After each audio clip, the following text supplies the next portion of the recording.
Welcome to game week 4 of EPL Insights here on Pinnacle. Gareth Wheeler, Jake Osgathorpe with you. I feel like now I'm doing your job. Wonderful work last week, Jake, filling in with hosting duties. Thanks again to Andrew Beasley for stepping in as me and the family went on a little bit of a vacay. And it was a week that I wish I just didn't make picks at all because it was a tough one across the board. When I looked at the board last week, Jake, I thought there were some really strong plays, and then things completely went pear-shaped, and the week simply didn't go as planned. Yeah, just one of those weeks. I think that's what we put it down to. It's, I've been banging the drum since game week 1 that any kind of profit through the first 4 or 5 weeks I would take because it's just such an unpredictable stage of the season. We still don't know what teams are going to look like. We still don't know how teams will approach certain games, certain opponents. The first 2 weeks, it did seem like it was all too good to be true. And then back down to earth a little bit last week with a couple of bad beats. It was, like I said, just one of those. A couple of unlucky results in there as well. The Brentford one, Crystal Palace created pretty much nothing against Brentford. That one hurt. I have to admit, I was watching. That one hurt. I thought it was locked on. Yeah. My biggest play of the weekend was City to win to 0 as well, and that was cruising in. Sheffield United weren't looking like scoring, and then Kyle Walker does a really weird back heel inside his own 18-yard box. It's just like you just cannot plan for that kind of thing in betting. That obviously led to a goal, and the fact that you did the back heel and just laid on the side of the pitch as well. So get back in, buddy. Like, help your mates out. That kind of thing was just summed up the week really. And then if you want to delve into the data. Man United, we were both on them to win on the handicap. They absolutely dominated the XG count. It was like 3.4 to 0.9. So they, in theory, if they'd have taken the chances at the correct rate, that would have landed. The same for me with Arsenal against Fulham. Arsenal over 3.4 XG as well. Fulham 0.5. So on another day that cruises in as well. But we were just chatting off air, weren't we, about the Newcastle game and the fact that they were just in total control of that match. 1-0 up, you're thinking this is, it's almost too good to be true. They could have probably gone 2-0 up. They hit the post, didn't they, before Liverpool equalised, and then sucker punched twice. So that Newcastle win bet was down the drain for me. So just a couple of bad beats, but you're going to get weeks like this through the season.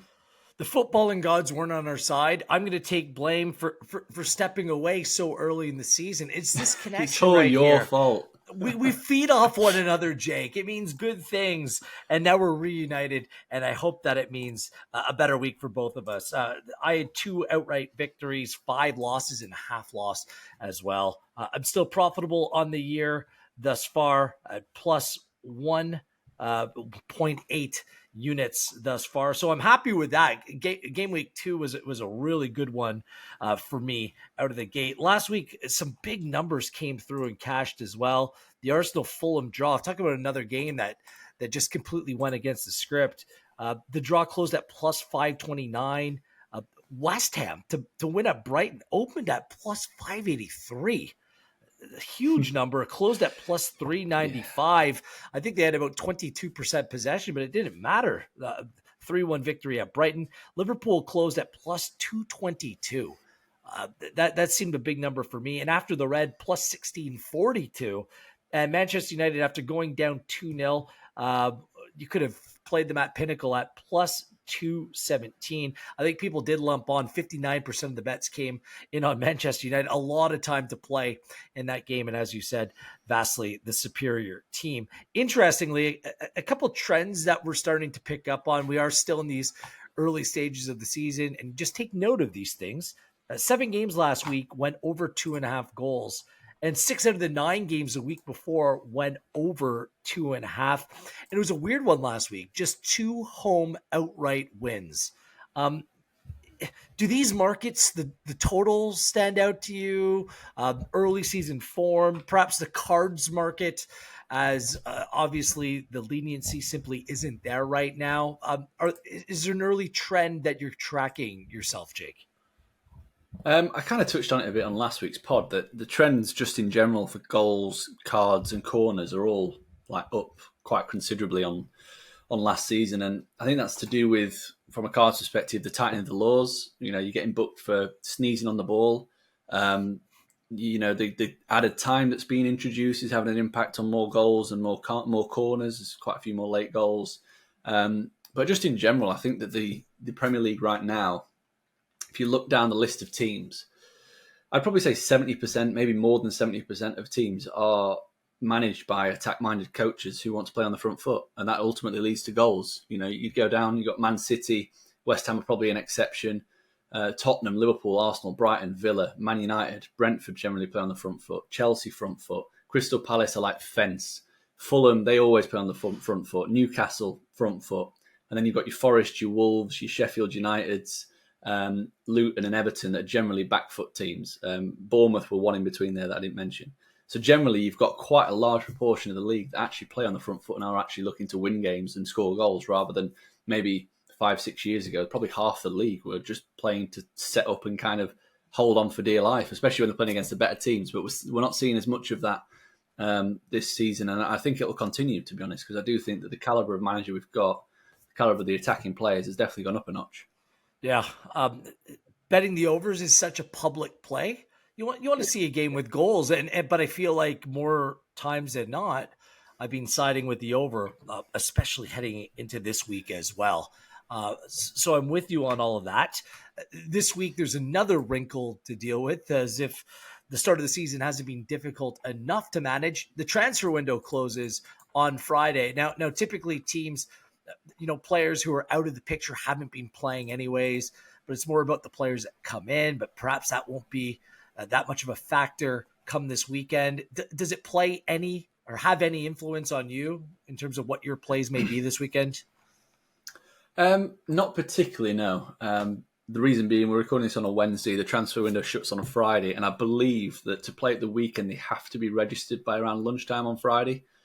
So any late deals that happen on Friday, they won't be included in the weekend. They'll only feature after the international break. I could be wrong there, but that's my understanding anyway.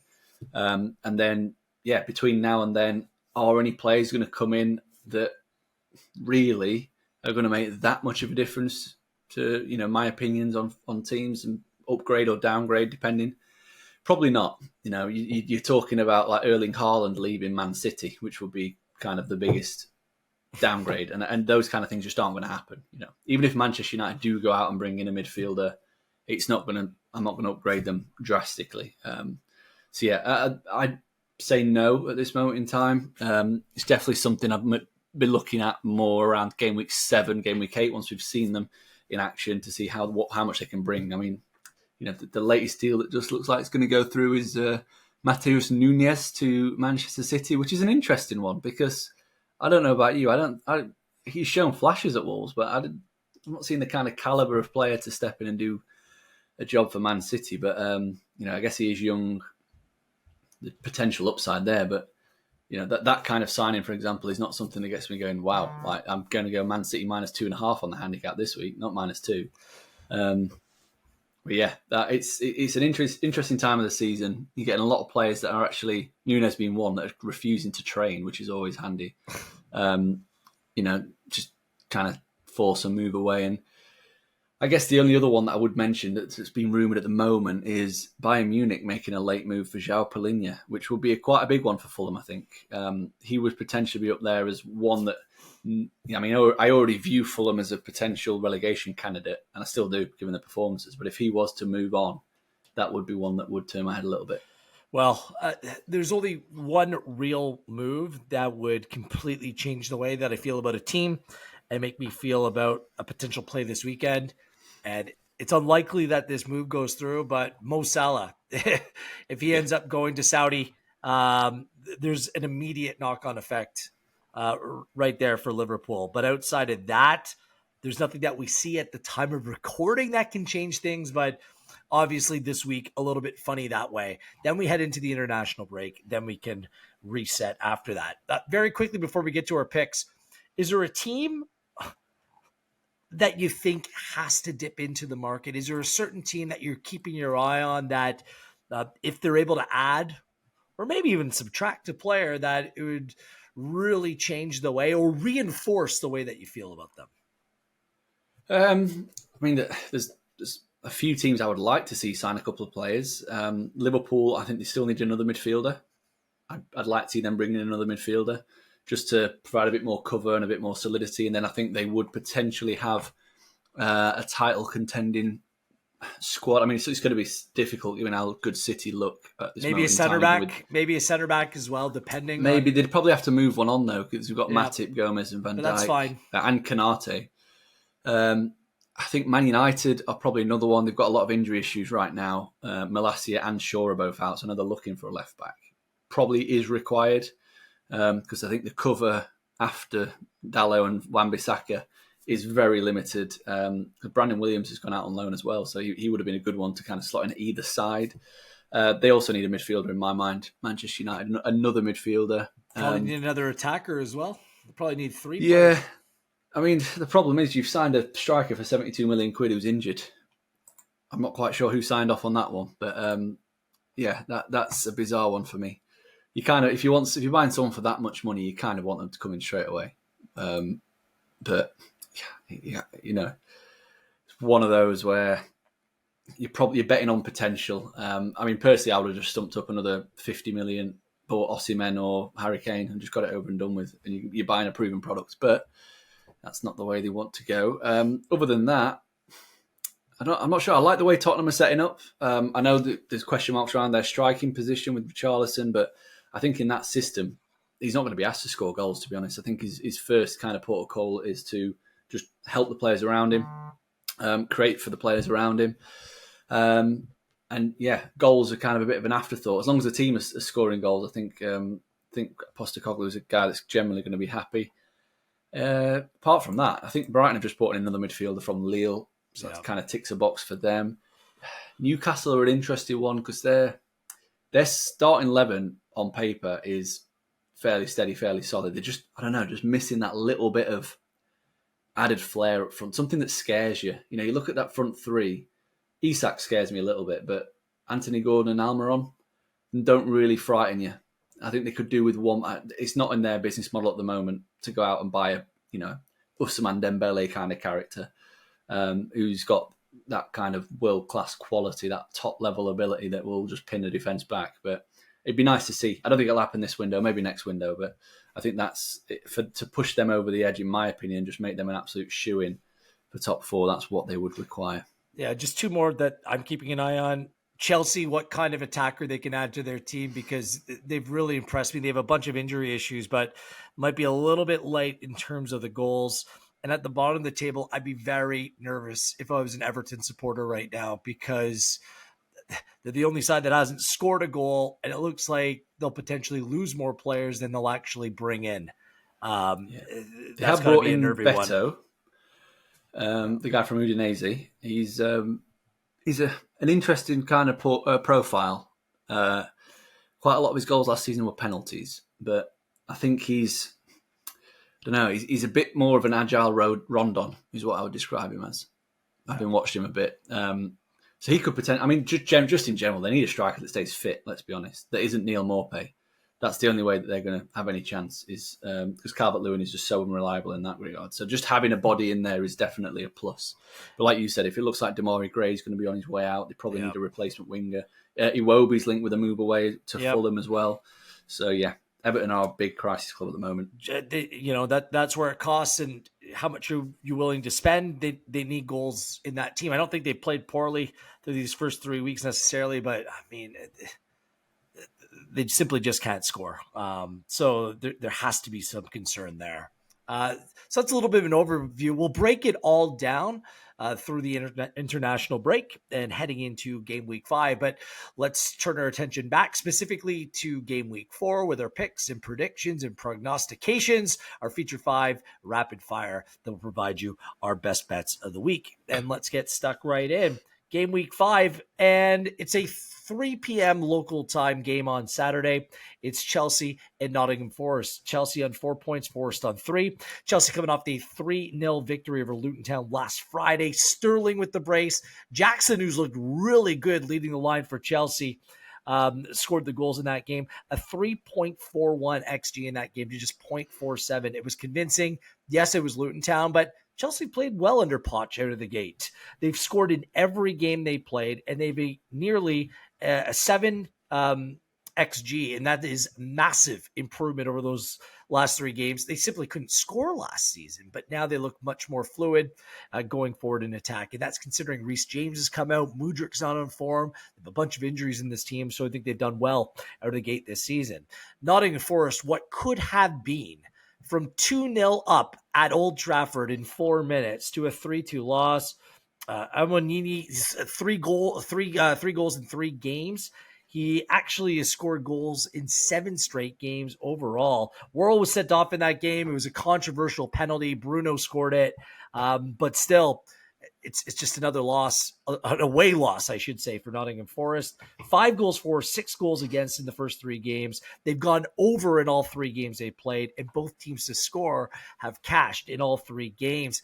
It's a peculiar one. They didn't follow through trying to bring in Dean Henderson because the American Matt Turner does not seem to be the answer. Chelsea head-to-head with Nottingham Forest. No losses in 7. Forest, no clean sheets in their last 7. Both teams' scores played in 5 of 6. Last season, they played to a 2-2 draw as well as a 1-1 draw. How are you looking at this game, Jake? Because I think Forest have played pretty well out of the gate as well. You can echo my sentiments on Chelsea if you want as well, but it's 2 teams that aren't perfect but are showing some good signs. Yeah, I'm not buying into the Nottingham Forest. Have looked okay. Man United kind of gifted them 2 goals, didn't they? I mean, the first one is a bit of a joke, really, from the defending to the goalkeeping on Manchester United's part. I mean, Onana basically just laid on the floor and let him tap it in the net. So yeah, I'm not getting involved too heavily in giving a bit of praise to Forest. I think the fact that they're scoring goals away from home is a bit of a plus, but I think that stops here. I'm actually taking Chelsea to win to 0 at plus 144. Wow. Looks a big number to me, and it's one of those where I want to back Chelsea. The handicap is probably a little bit too. It's minus 1.25, and to me, I can see this being quite a narrow game. But I just think if it's going away, I think it's going to go. Chelsea are going to dominate the football, like they did against West Ham. They were unfortunate against West Ham, and like they did against Luton, and they'll just suffocate Nottingham Forest. I don't think Forest will be able to get out. I think now that they've got Caicedo bedded in, he's going to be that destroyer that they were missing in that game against West Ham. Who will be able to break up those counter-attacks. And I think that this is a really good opportunity for this Chelsea team to kick on. And they were really good against Luton. As you said, it was Luton, but I don't think Nottingham Forest are that much better than Luton. Allowed just 0.47 expected goals against in that game. And they've generated plenty of chances at Stamford Bridge in the 2 home matches, which is something that we didn't see last season at all. And as you mentioned, Forest away from home, just in general, are rubbish. Lost 15 of 22 since promotion, which is just staggering. Won once.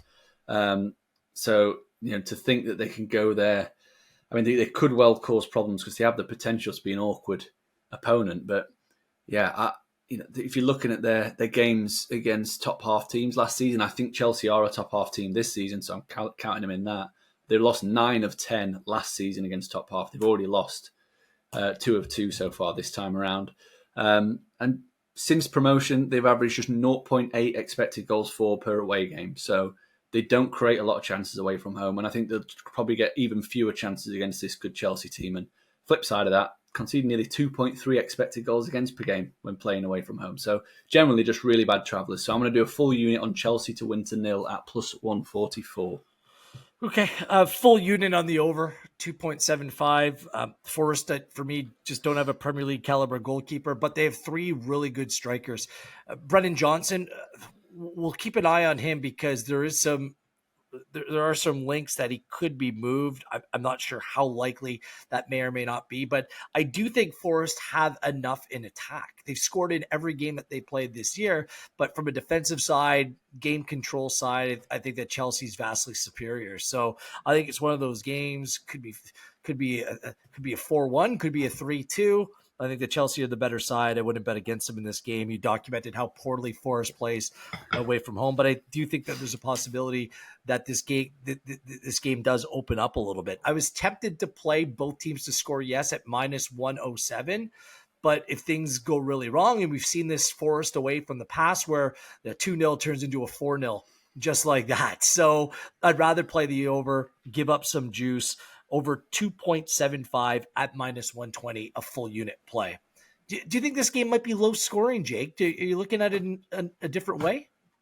Yeah, I think we'll probably start to see a bit of that from Chelsea because they're asserting their dominance in terms of possession and pressing their opponent back into the final third. I do think that we will start to see more of a kind of a 2-0 scoreline with this Chelsea, where they're winning fairly comfortably and it's in hand, but they don't really overextend themselves too much and just, a bit like Man City of previous seasons where it's almost that really controlled victory that just looks easy.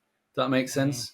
They're going to have so many football matches. I know Chelsea aren't, 'cause they're not in Europe, but it's a good habit to get into, to just kind of get a couple of goals up and kill the game. And I wouldn't be surprised if this went over, but I don't know. Personally, I think that it's more likely that Forest don't contribute to the scoring in this game than they actually do. I just think Chelsea have found a nice settled back line now as well. There's a lot of talk pre-season about the fact they've got quite a few injuries, but they've got Colwell in there, looks very settled. Obviously, Silva and Diassi are looking settled, and Gusto's coming at right back, and a lot of question marks about Reece James, but they'd signed Malo Gusto for a reason last season. Yeah, good player. Really good player. Just he's out of sight, out of mind, being on loan at Lyon at the back end of last season. Now he's back. He's going to be a player that will push Reece James for that starting position. I know Reece James is captain and he will obviously play, but he might help Reece James improve his game because he's got maybe a light of fire under his ass. Yeah. Again, it's a Forest game. I just think there's going to be goals. By the way, both teams are playing in the EFL Cup this week. Chelsea playing at this early stage. It's a really weird one as well. Really, really weird. Something to keep in mind. A bunch of these teams that we'll be documenting this week will be playing midweek fixtures, some with rotation, some with less of that, but at least something worthwhile to consider when making your plays this weekend. So we kind of look at things in a little bit of a different way, not contrasting bets, but the way that we see things playing out, certainly a different perspective there. Let's see if we're aligned for this next match. It's Burnley and Spurs. It's been a difficult couple games out of the gate for Burnley in the Premier League thus far. They lost 3-1 at home to an impressive Aston Villa side on the weekend. Burnley did have 57% possession in that game, but only a 0.63 XG. And it's back-to-back games now where they've conceded 3 goals. Good competition, but that has to be a little bit of a worry for Vincent Kompany. This is their 3rd Premier League game of the season and their 3rd home match as well, because, of course, the game that was supposed to be played away to Luton Town was delayed to a further future date. For Spurs, coming off a really good 2-0 victory over Bournemouth last week, and I thought it was going to be a much more difficult time than it actually was for them. James Maddison, your boy Jake Osgathorpe, scored a goal. He's off to a good start with Spurs. Kulusevski scored as well. They're undefeated in the Premier League, but in typical Spurs fashion, here we go, knocked out of the EFL Cup this week, and it was in penalties. It was to Fulham, but are Spurs ever going to win a trophy? Probably not in either one of our lifetime, but here we go. What matters is how they play this week for the purposes of this podcast. They did score and have scored 2 goals in each and every one of their 3 Premier League games played thus far, and back-to-back clean sheets for them as well, which is a good sign with a unpredictable back line and a young goalkeeper. Head-to-head, Burnley Spurs, they played twice in 2022, and it was a 1-0 home win for the home sides in each game. They played to under 2.5 in 5 of 6. This one's a difficult game for me to look at. I'm not sure if you're looking at the markets. Nothing really jumping off the page to me. A Burnley win at plus 291, the draw at plus 303, a Spurs win at minus 111. If you're backing Spurs and believe that this impressive start under Postecoglou can continue, then I think that would be the play. But is there a possibility that a different script is written this weekend? I don't. I'm not too sure. I'm of the belief that Tottenham will win this weekend, but I think that price is just a little bit on the short side. They went off at marginally odds against Bournemouth, and I think Burnley are probably, they're not at Bournemouth's level, but I don't think they're too far away. I know they've had a couple of bad results to start the season, but they've played 2 really good teams, 2 teams that we think are going to be in the top 8 this season, top 8, top 9. And they play another one here who I think is going to be in the top 9. I I think that price for me is a little bit too short to get involved with, especially given we've not seen Tottenham be too convincing defensively, especially in the opening couple of games against Man United and Brentford. They weren't brilliant at the back. They gave up quite a few good chances.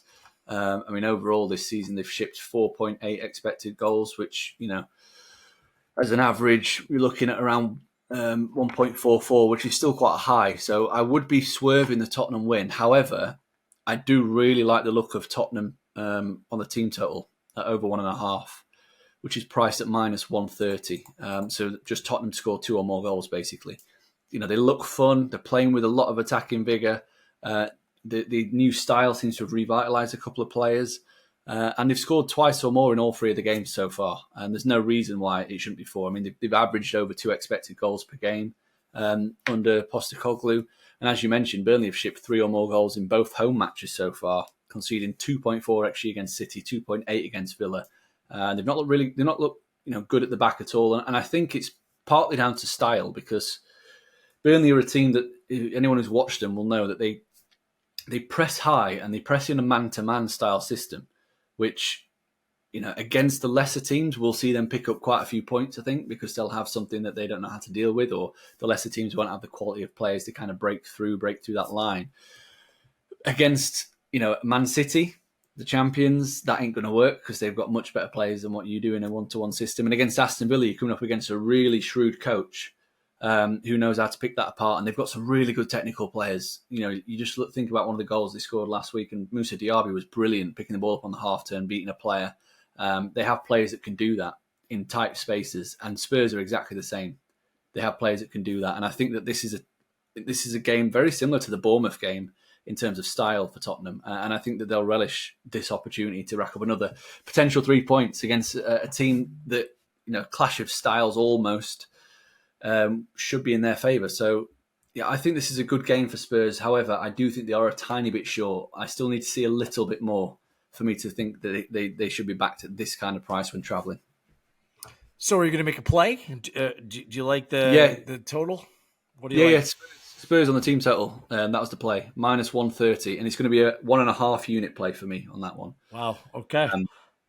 So Spurs have scored 2 or more, basically. No play for me in this game. I think there's a lot of intrigue. For whatever reason,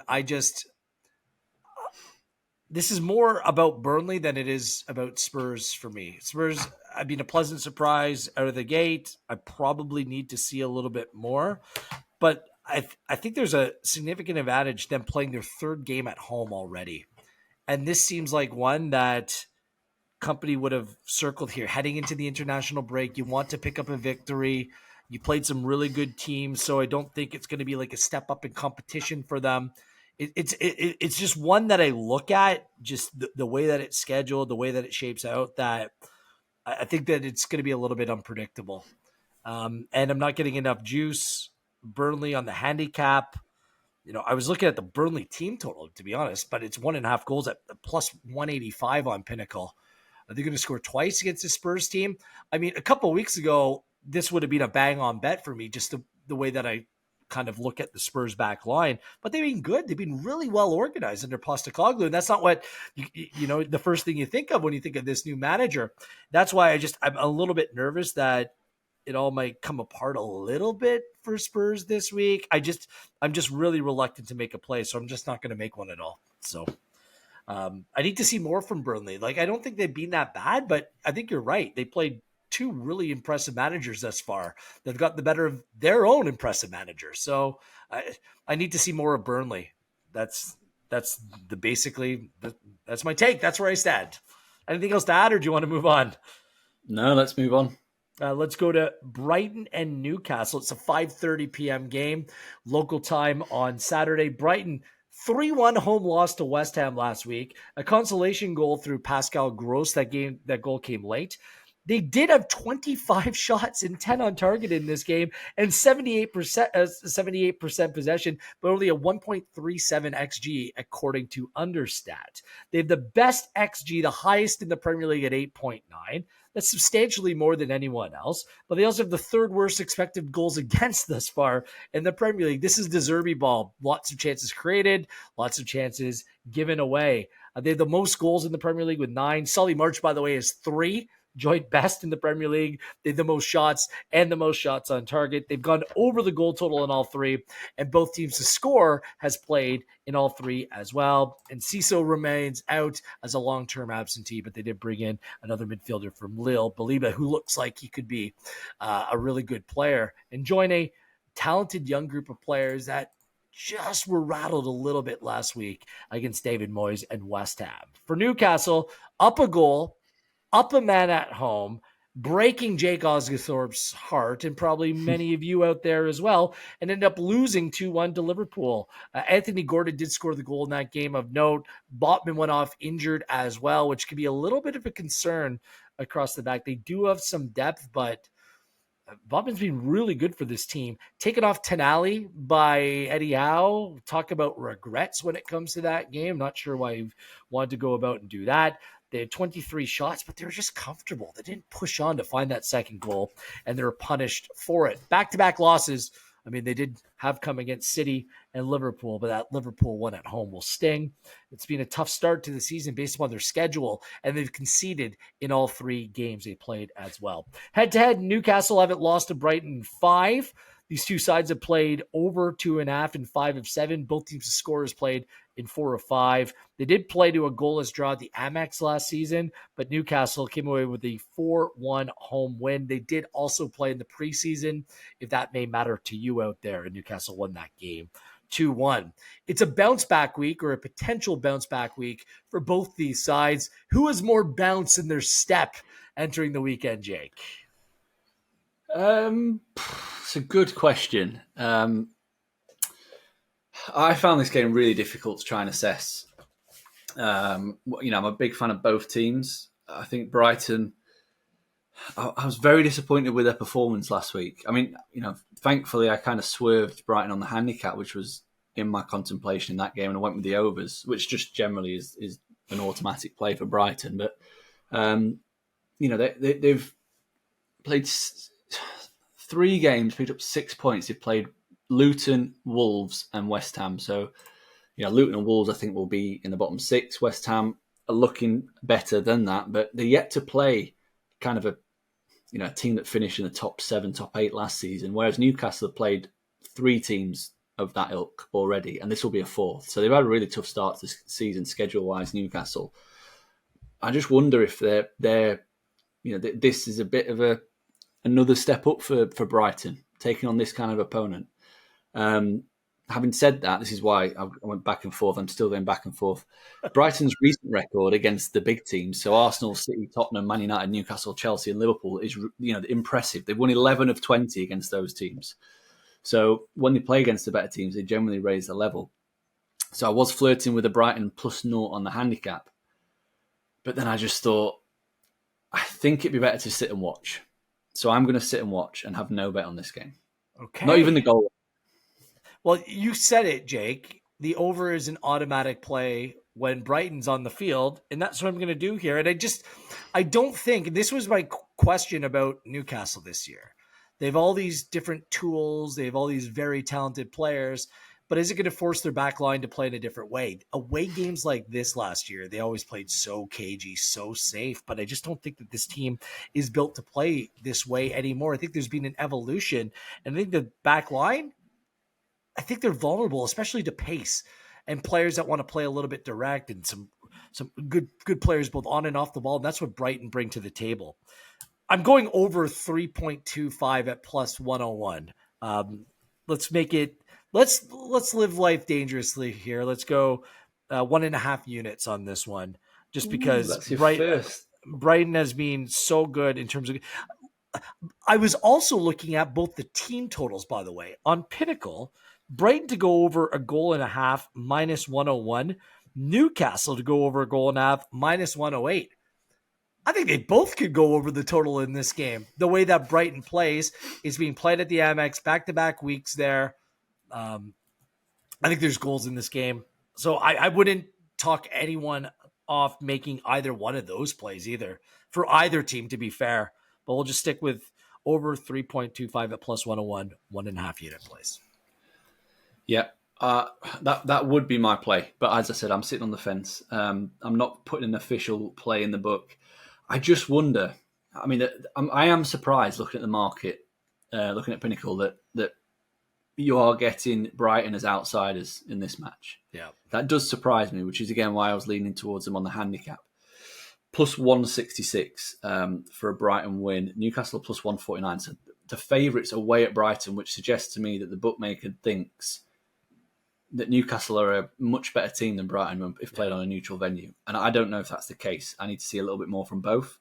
But yeah, it's going to be a fun game. I do wonder if Newcastle will try and do what West Ham did last week, soak up pressure and counter attack, because they have the capability, they have the players to be able to do that counter attack game plan really, really well. You know, the pace they've got on the wings, they've got players in Gamiresh and Joel Linton that can progress the ball with dribbles in the face of pressure.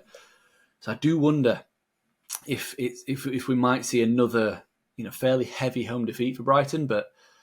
Yeah, if I was to have a play, it would be the goals because it's the safer angle. But I am going to sit it out and just watch, because I do feel like I need to get a couple more weeks of watching Newcastle in just to get a proper gauge on how they are. Especially, as I've said, they've had a really tough schedule to start the season. So I think anyone who judges them after these 4 games is being a bit unfair, because they're not going to be playing those 4 teams every week. Well, I just hope that Eddie Howe doesn't use his away form like he did last year in this game or against Arsenal or at Old Trafford last year. I'm hoping that he comes out to play. That's the only thing that, for me, makes me a little bit nervous, but I'll just bet on De Zerbi playing at home, opening things up, and hopefully we get a reward with some goals in that game. Moving on to Sunday, 2 p.m. local time. Another really good game this weekend. It's Liverpool and Aston Villa. Darwin Nunez came on in the 77th minute. Liverpool, a man down, scored goals in the 81st and 90 plus 3 as 10-man Liverpool go on and beat Newcastle last weekend. Virgil van Dijk was sent off in that game. He is suspended. Konate also is out. He is injured, so the center back depth will be tested for Liverpool in this one. Both teams have scores played in all 3 Liverpool games thus far. For Aston Villa, Matty Cash, straight money. Picked up a brace in the game. Diaby was great. Looks to be a really good pickup by Aston Villa as well. They both scored in a 3-1 impressive away win at Burnley. I thought the football they played, the movement was excellent. Robin Olsen was the goalkeeper, as Emi Martinez was out through injury as well. They play with 3 center backs, but intelligent rotation and movement off the ball. I really like what Unai Emery has done and how he's adjusted since the first game of the season. 8 goals scored is the second highest. And they also have the second highest XG through 3 games as well. They play Hibs on Thursday in Europa League qualification, but they won 5-0 away the week prior, so it shouldn't make too much of a difference. Head-to-head, Liverpool haven't lost to Villa in 6. Liverpool no clean sheets, however, in 3. Aston Villa no clean sheets against Liverpool in their last 8. The overs played. Over 2.5 is played in 5 of 7.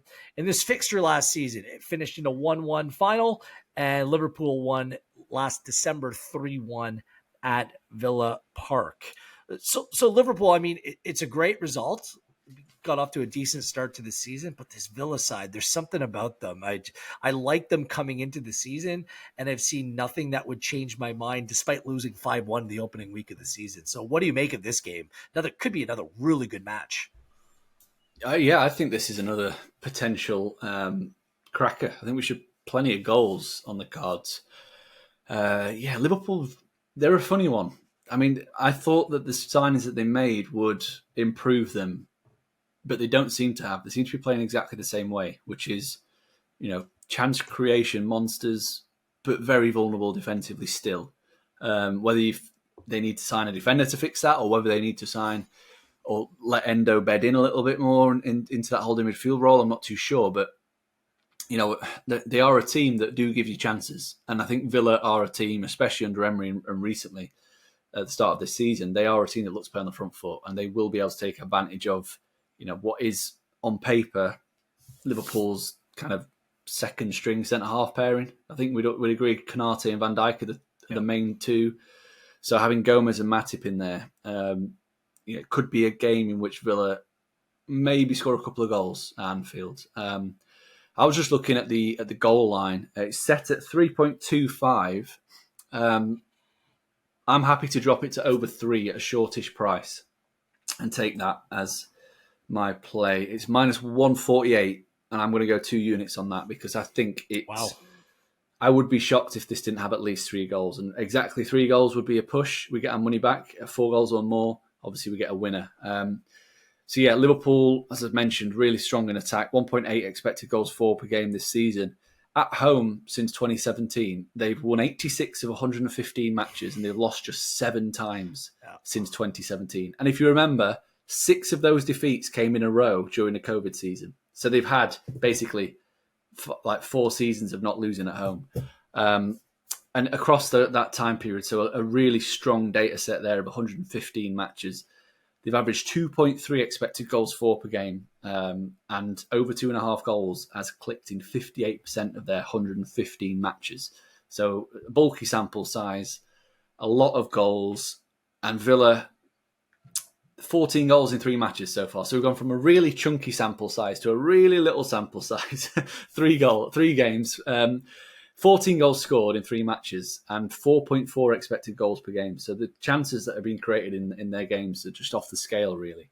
And I think that's partly down to the attack-minded football that they want to play, the improvement in terms of personnel that they've brought in the forward areas, such as Diaby. And I think Zaniolo will be another one to keep an eye on. Yeah. Very, very good player. But also the high line. Yep. Yeah, all the high line that they play defensively, they will get caught out. We saw Newcastle catch them out a lot in that opening weekend. And I think Liverpool will have the potential to do that again. I mean, it's just a way that we saw it with Liverpool a few years ago. People were questioning it, the Liverpool playing a high line. It's just the way in which teams evolve now. It's you play that high line, you do take a risk, but you also, A, catch people offside, and B, force the ball in the opposition third and try and win it back quite quickly. So it is, it has its benefits, it has its risks. And yeah, I think this is going to be a really open game. I think there's going to be plenty of goals. And so, yeah, I think that over 3 at that kind of price definitely stood out to me as a bet. This is a matchup I'm excited for. Watch what's going to happen down the Villa left-hand side and the Liverpool right-hand side, because the way that Klopp uses Trent, bringing him inside, leaves so much space, the way that John McGinn plays kind of that left and comes inside, can open up some space for Digne or other strikers or other players to come down that left-hand side. That's going to be a key in this game, and I think the advantage stands with Aston Villa here. The way that Unai Emery utilized his team last week, it caught my attention. I think they can go to Anfield and get something. You don't bet, Liverpool to lose at home, but you don't have to bet them to win. And I think that Villa can come away with another draw, go there and get something this weekend. I like the handicap at a plus number. Aston Villa at 0.75, plus 0.75 at plus 105. If Liverpool win by a goal, you get half your bet back. But I just think that Villa is a team that can exploit and take advantage of potential weakness in this Liverpool side. And the fact that it is the second choice center back pairing this weekend, I think that opens up things. Unai Emery's too good of a manager to not be able to come up with a game plan on how to try to exploit that this weekend. So I think it's a good spot for Aston Villa. So let's go with Villa on the handicap. 1 unit, just a 1 unit play there. Let's finish up in our feature 5 with the final game of the weekend before the international break. 4:30 p.m. local time on Sunday. It's Arsenal on 7 points and Manchester United on 6 points. Arsenal conceding the first minute last week to Fulham and Andreas Pereira, and then a Saka and a penalty and Nketiah a goal, put them a goal up. Bassi was sent off in the 83rd, but somehow Palhinha ends up scoring the equalizer for Fulham with 10 men. And it could have been even worse. Traore broke behind the back line, could have made it a 3-2 come from behind victory for Fulham. It did end 2-2 in that game. Still the 3.23 XG for Arsenal there. this experiment with Thomas Partey at right back, I don't quite get it. Arteta, I know that he's a disciple of Pep, but it doesn't mean that you don't have to play with fullbacks. Like, there's no natural fullbacks he's playing with.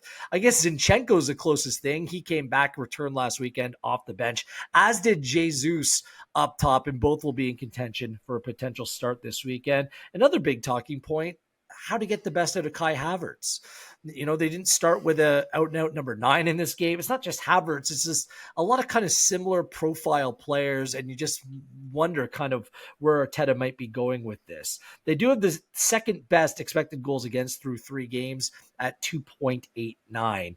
This is their third home match already this season. But this week, I'm just going to say it, this is a clear step up in competition. Although Manchester United haven't looked great at times, they've come away with 2 wins from their first 3, something that they didn't last season. It went from disaster to sigh of relief at Old Trafford, down 2-0 in 4 minutes to Nottingham Forest, coming away with a 3-2 come-from-behind victory. All 3 midfielders scored in that game.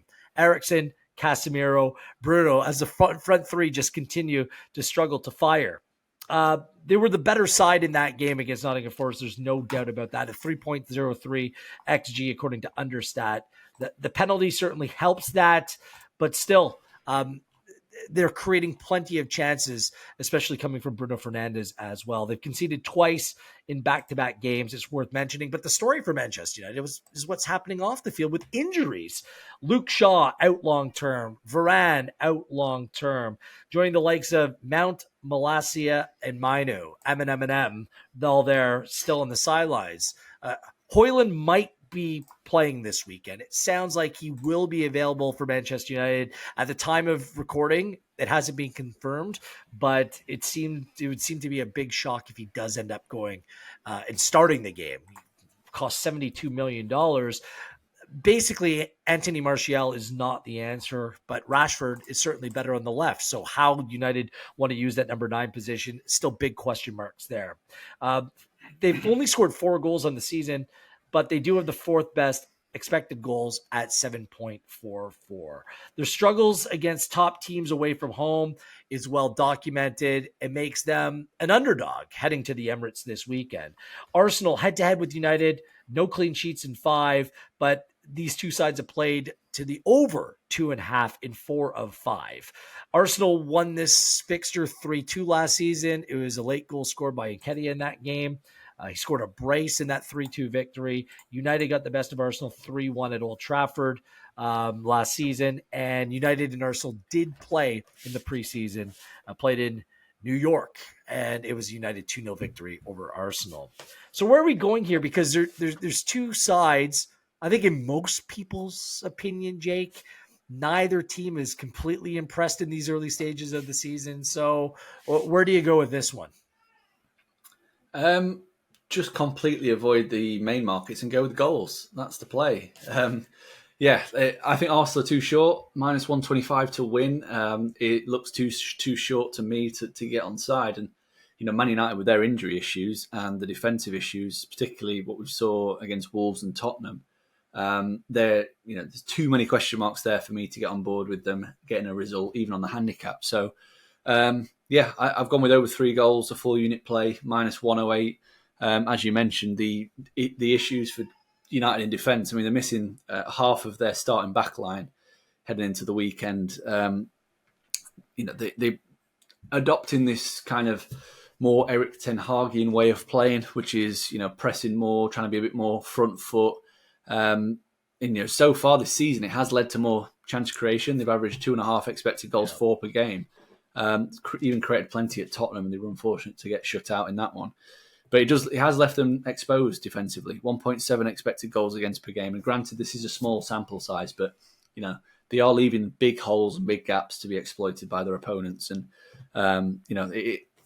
it's not a recipe for consistent success, but it is a recipe for goals, and that's exactly what we should see. And Arsenal have kind of been similar in the sense that they've played 2 home games so far against 2 teams that I think will be in the bottom half this season, Forest and Fulham.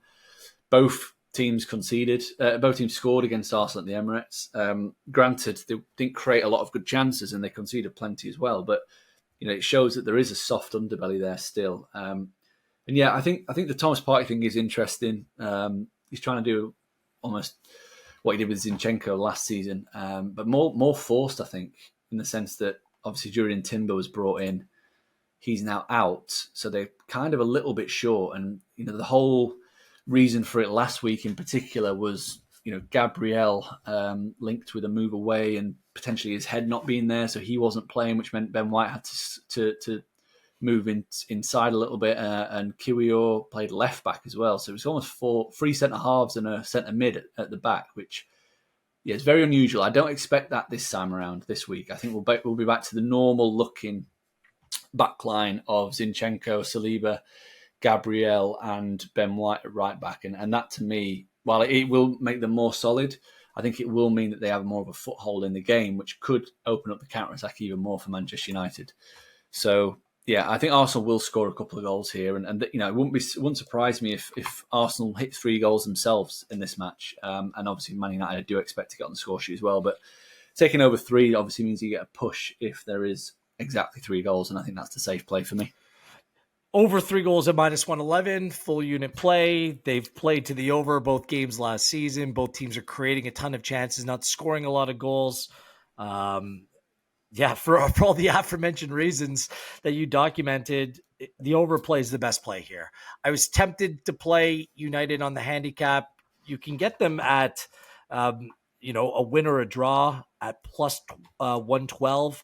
The handicap, the Asian handicap of plus 0.75 for United at -113. I was tempted to go there. I'm fading Arsenal. It's been good for me, especially last week against Fulham. But this one here, just not quite ready to pull the trigger when you have the total play, which seems to be the more straightforward one for me in this game. So I wouldn't discourage anyone for dabbling a little bit with United. I think they're being a little bit undervalued, if that's possible, when it comes to Manchester United right now. But there we go. The total play. We're both aligned on that one. Let's move things forward. Let's go rapid fire for the remaining game. There's Friday night football and Premier League football at Kenilworth Road. It's Luton Town. It's West Ham United. West Ham ended Saturday top of the table. Could you believe it? Fortunately, Sunday happened, but there was a one fleeting moment. They've scored 3 goals in back-to-back games against Chelsea and Brighton. And James Ward-Prowse is loving life as being a hammer. And Alvarez looked pretty good as well. Looks like the transfer business is being quite decent for West Ham. What do you make of this game, Jake? Yeah, this is I may be going against the grain here, but I think this is a potential to be a bit of an upset. So I'm taking Luton with the plus 0.75 handicap. The reason for it, I'm taking it a full unit, -117, is I've got major question marks around West Ham against teams that sit back against them. The last couple of results against Chelsea and Brighton, even Bournemouth on the opening day, against teams that are much more aggressive in their approach.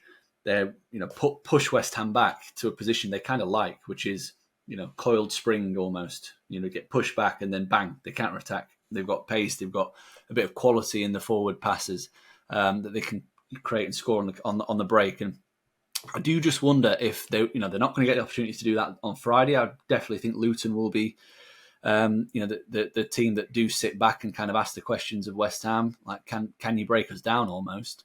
And if you look at their record last season, particularly away from home, West Ham against teams that I would classify as teams that almost sit back themselves and try and play on the counter attack, so of a similar kind of ilk to West Ham. They lost 1-0 at Forest. They lost 1-0 at Everton. They lost 2-1 at Crystal Palace under Vieira, so before Roy Hodgson came in. They lost 1-0 against Wolves, and they lost 1-0 at Crystal Palace with Roy Hodgson in charge. So a little bit of a caveat there because they were a bit more attack-minded. But in general, when they travel against teams that almost play a similar style, they did struggle a little bit. So I'm just going to play on that a little bit and take Luton on the handicap. And also, Luton, Kenilworth Road's a tough place to go. Yeah. I know it's in the Championship, but they only lost 8 times in 47 games across the last 2 seasons in the Championship at home, which is a staggering stat, really. And it shows just how much of a fortress they built there. And yeah, this is a different kettle of fish for them. So taking them on the handicap, Luton win, we get a win. If it ends in a draw, we get a full win. And if Luton lose by a goal, we get a half loss. So yeah, I'm happy to take a chance on that. I'm actually looking at this game in a similar way to you, but I have a different play. Both teams to score, yes, at minus 118. Understand what you're saying about West Ham. I think that Luton Town, by the way, are going to be up for it. I do think that they can score. A guard's out this weekend at center back for West Ham. Mavropanos, he's not fit yet, not ready to play, at least at the time of this taping. So West Ham could be a little bit vulnerable. It's going to be an emotional Friday night at Kenilworth Road. At the same time, where West Ham are a lot better, JWP, it's James Ward-Prowse on set pieces. I think their set piece plays work is going to be dramatically improved with him in the fold. They do have some big bodies, some players that can really make a difference. So a 1-1 game, I could see something like that playing out, but I do like both teams to score in this game at minus 118, a full unit play there. Sheffield United and Everton. This might ruin the streak of overs that we've been going through. Sheffield United 1.74 XG through 3 games, but they've only scored 2 goals. Everton, the only team in the Premier League without a goal. Are you going with the unders here, or do you have another play? I'm going to leave this one alone. I generally would back against unders whenever Sheffield United are involved because of everything we've discussed previously.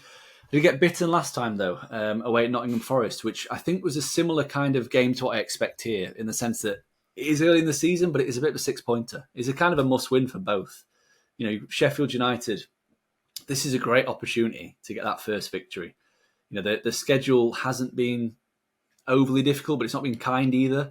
And this looks like the first real opportunity, especially at Bramall Lane, to get their fans on side and get a positive result. And I was looking at Sheffield United to win at plus 213. I speak to a lot of friends who are Sheffield United fans, and they've seen improvements week on week, but I've not seen it personally. So I'm happy to leave it alone and just watch. And there's a lot I don't like about Everton in terms of their defensive process, but they have created the chances recently and just not put it away. So again, it's just one of those where just give it another week.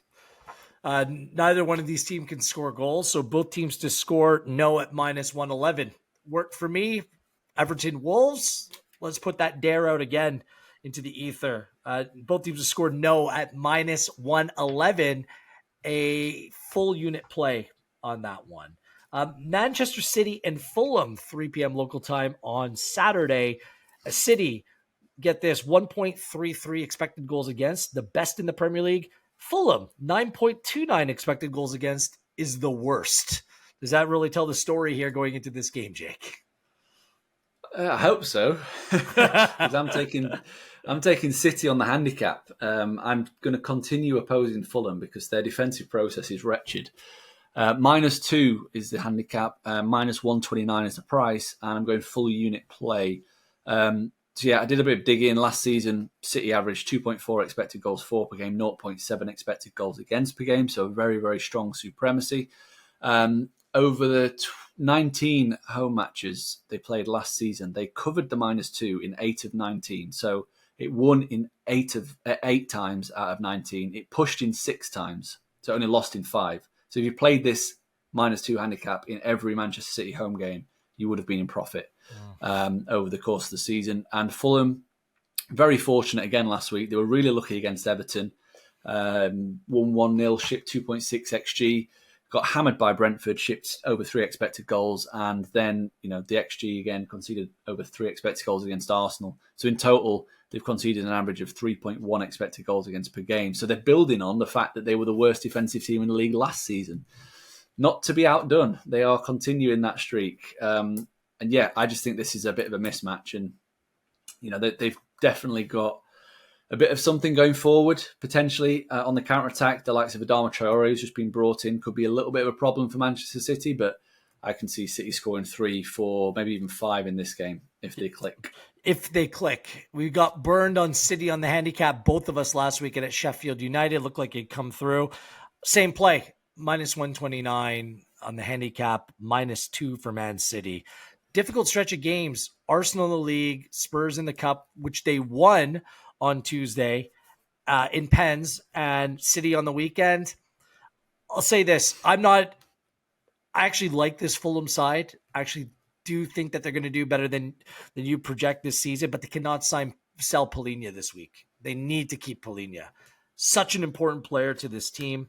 But going to the Emirates this weekend, don't like their chances. City on the handicap. We're both aligned. A full unit play. Brentford and Bournemouth. I have no play here. I do like both teams. But there's nothing that stands out to me in this game. How about you? Exactly the same. Yeah, I think Brentford are a little bit too short to get on board with this week. So yeah, no bet. And finally, Palace and Wolves, a 2 p.m. game on Sunday. Palace has played to the under in all 3 games thus far.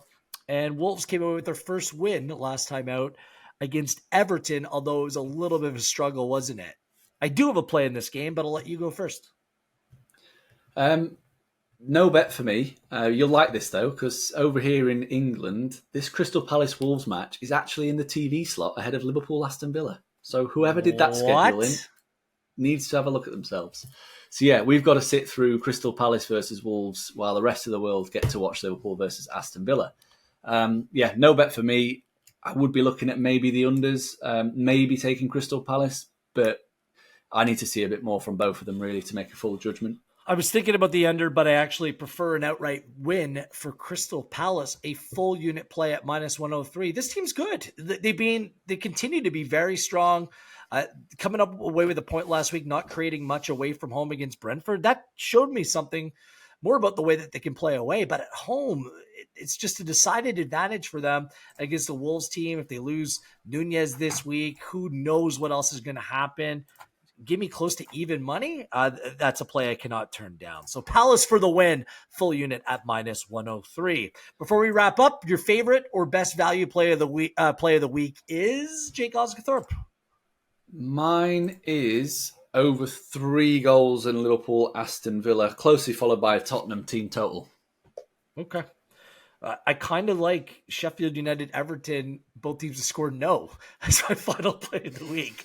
They might be able to play both fixtures against one another this season, and we might not even see a goal scored. So that's my favorite play this week. You can follow along with us by subscribing to Pinnacle, the various channels across social media. Subscribe to the YouTube channel as well, and keep on listening to this podcast each and every week. Follow along with Jake at Jake Oz, myself at Gareth Wheeler, or Gareth.Wheeler on Instagram.